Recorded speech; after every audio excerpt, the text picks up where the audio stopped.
Friends, welcome back to Subhash kitchen. నేను మీ శుభాని. ఈరోజు మన ఛానల్లో వచ్చేసి మనకి ఉగాదికి ఒక మంచి రెసిపీతో వచ్చేసానండి నేను. అదేనండి దాల్ బర్ఫీ. మన ఈ ఉగాదికి ఇలా దాల్ బర్ఫీ ఇంట్లోనే చాలా సింపుల్గా తక్కువ సమయంలో చేసేసుకోండి, చాలా బాగుంటుంది. మనకి రెండే ఇంగ్రీడియంట్స్ ఇంట్లో ఉండి అయితే చాలా ఈజీగా చేసేసుకోవచ్చు.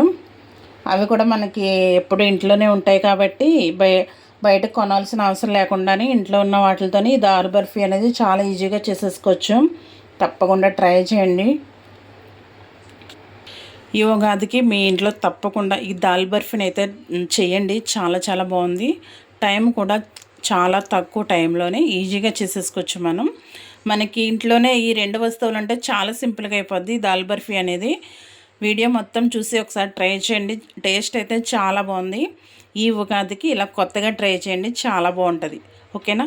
ఇప్పుడు మనం లేట్ చేయకుండా ఈ దాల్ బర్ఫీ ఎలా చేయాలో చూసేద్దామా మరి. ఎమ్మీగా చాలా బాగుంది. డెఫినెట్గా ట్రై చేయండి. ట్రై చేసి మీకు ఎట్లా వచ్చిందన్నది కామెంట్ సెక్షన్లో తెలపండి. ఓకేనా?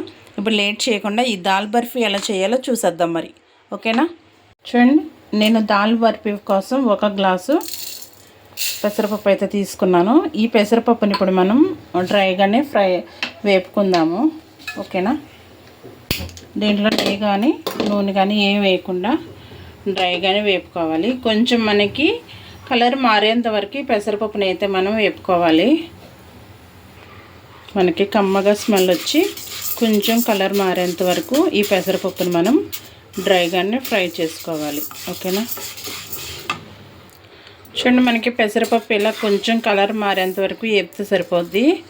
మనకి పప్పు ఎంత బాగా వేపుకుంటామో బర్ఫీ కూడా అంత టేస్ట్ వస్తుంది మనకి. స్టవ్ అనేది సిమ్లో పెట్టుకుని నిదానంగా మనం వేపుకోవాలి. నాకు దగ్గర 15 to 20 మినిట్స్ అయితే పట్టింది నాకు ఈ పప్పు ఏగడానికి. ఓకేనా? చూడండి, మనకైతే పప్పు అయితే పూర్తిగా ఏగిపోయింది. ఇలా కమ్మగా స్మెల్ వచ్చి మొత్తం అంతా మనకి పప్పు అనేది ఈక్వల్గా ఏగాలి, అప్పుడైతే మనకు బాగుంటుంది. ఓకేనా? ఇప్పుడు స్టవ్ ఆపేసుకుని ఈ పప్పు అనేది కొంచెం చల్లారనిద్దాము. ఓకేనా? చూడండి, మనకి పల్లీలో వేసిన తర్వాత బాగా క్లియర్గా తెలుస్తుంది ఎంత బాగా వేగిందో. చూసారా పప్పు? ఓకేనా? ఇది మనకి పూర్తిగా చల్లారిపోవాలి. ఇప్పుడు మనకి ఈ పప్పు అయితే పూర్తిగా చల్లారిపోయింది. ఇప్పుడు దీన్ని మనం మిక్సీ జార్లో వేసుకుందాము.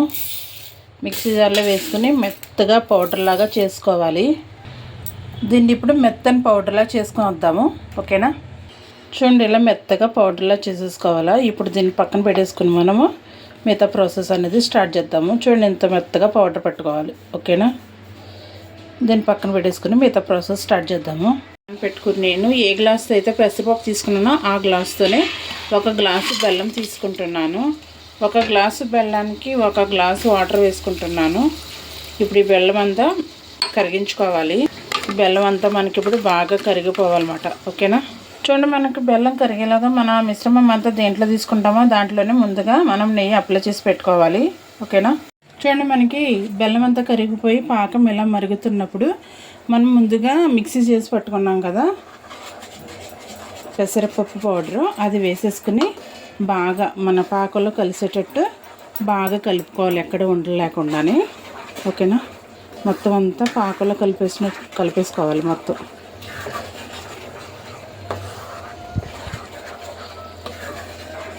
కొంచెం మనకి బెల్లం అంతా కరిగిపోయి కొంచెం మరిగడితే సరిపోద్ది పాకం అనేది. ఇదంతా బాగా కలిపేసుకుందాం, ఎక్కడ ఉండలేకుండా. చూడండి, ఇలా బాగా కలిపేసుకోవాలి. అక్కడక్కడ చిన్న ఉండలు ఉన్నా పర్వాలేదు, ఎందుకంటే ఇది మనకి దగ్గర పడే లోపల ఇలా కలుపుకుంటూ ఉంటాం కాబట్టి అవి కూడా కలిసిపోతాయి. మనం ఇలా కలుపుకుంటూ మొత్తం ఈ మిశ్రమం అంతా దగ్గరకల్లా అయ్యేంత వరకు ఇలా కలుపుతూనే ఉండాలి. మళ్ళీ కలపకుండా అలా వదిలేసారంటే మాడిపోద్ది అడిగిన. ఓకేనా? మొత్తం ఇదంతా ఇలా కలుపుకుంటేను దగ్గరకల్లా చేసుకోవాలి దీన్ని. స్టవ్ అన్నది సిమ్లోనే పెట్టేసుకోండి. సిమ్లో పెట్టేసుకొని మనం ఇలా కలుపుతూ ఈ మిశ్రమం అంతా దగ్గర పడేంత వరకు అలా కలుపుతూ ఉండాలి. మనకు అలాగా దగ్గరకు వచ్చేంత వరకు మనకి కొంచెం కలర్ కూడా చేంజ్ అవుద్ది. చూడండి, చూస్తుండగానే మనకి గట్టిపడిపోతుంది కదా. సో మనకి ఇదంతా కొంచెం దగ్గర అయ్యేంత వరకు కలుపుతూనే ఉండాలి. చూడండి, మనకి ఇలా దగ్గర పడుతున్నప్పుడు మనం ఏ కప్పుతో అయితే పెసరపప్పు తీసుకున్నామో ఆ కప్పుకి మనకి 1/2 కప్ అనేది నెయ్యి అయితే పడుతుంది. అది మనం స్టెప్ కింద వేసుకుంటే సరిపోద్ది. ఓకేనా. నేను ఇప్పుడు 2 స్పూన్స్ నెయ్యి వేసుకున్నాను. నెయ్యి అనేది మనకి ఇందులో బాగా కలిసేటట్టు కలుపుకోవాలి.